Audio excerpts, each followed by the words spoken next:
9 नवंबर को हम उर्दू दिवस मनाते हैं। उर्दू दिवस को उर्दू में हम यौम उर्दू कहेंगे।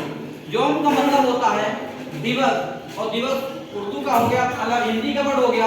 यौम उर्दू का वर्ड है और डे माने हिंदी इंग्लिश में आ जाएगा। तो उर्दू में हम कहेंगे यौम उर्दू, हिंदी में कहेंगे उर्दू दिवस और इंग्लिश में कहेंगे उर्दू डे। ये क्यों मनाते हैं? क्योंकि आपने देखा होगा हम प्रतिदिन सुबह को जब मॉर्निंग में आप जाते हैं, असेंबली होती है, सारे जहां से अच्छा हिंदोसिता हमारा पढ़ते हैं, ठीक है।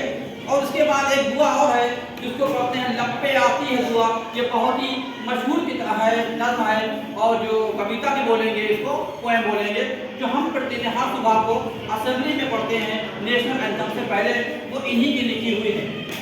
आज 9 नवंबर को हम सुप्रसिद्ध कवि इकबाल, अल्लामा इकबाल जो थे, इनका 9 नवंबर को इनका जन्मदिन हुआ था 1977 को सियालकोट पाकिस्तान में।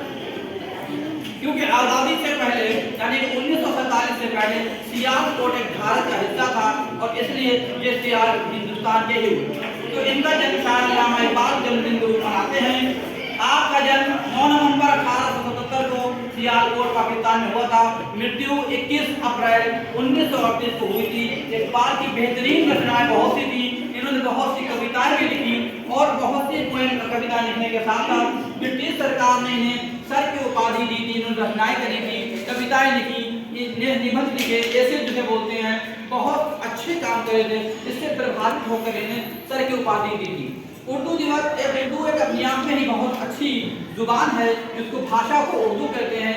उर्दू हमारे उत्तर प्रदेश में हम बोलते हैं, ये हमारे सेकंड यानी कि दूसरी भाषा मानी जाती है, दूसरी जुबान मानी जाती है। पहली भाषा हमारे उत्तर प्रदेश की, जो हमारा जहाँ हम रह रहे हैं, तो उत्तर प्रदेश की पहली भाषा हमारी जो है फर्स्ट लैंग्वेज में अगर आपसे पूछा जाता है तो हिंदी मानी जाती है। इसके बाद दूसरी भाषा हमारी जो है वो उर्दू मानी जाती है। इसलिए हमें आज नहीं, क्योंकि आज हमने उर्दू बोलना ही छोड़ दिया।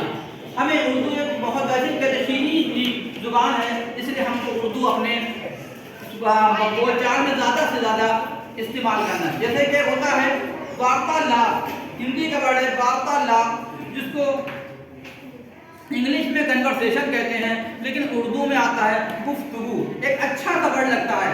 इसी तरीके से हम एक वर्ड बोलते हैं आइए तशरीफ रखिए, तो एक अच्छा उर्दू अपने आप में ही बहुत कुछ हमें सिखाती है। और उर्दू जो एक शब्द है, जैसे कि आपने उर्दू जो आया, हम लोग उर्दू जो लिखते हैं उर्दू, लेकिन ये उर्दू से अगर आपसे पूछ लिया जाए इंग्लिश का कोई मीनिंग नहीं होता है, लेकिन उर्दू एक जो जुबान है हमारा, इसका मतलब होता है लश्कर।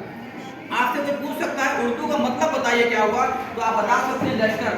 लश्कर क्यों? तो हमारे देश के अंदर बहुत से लोग आते थे, उनकी भाषा को इकट्ठा कर दिया, इसमें हिंदी भी है, इंग्लिश भी है, तो सारा मिला के जो लोग हो जाएंगे तो उसको हम लश्कर बोलेंगे। इस तरीके से अगर आपके 50 के 10 क्वेश्चन बन जाते हैं कि उर्दू दिवस कब मनाया जाता है, तो आप बता सकते हैं। क्लियर?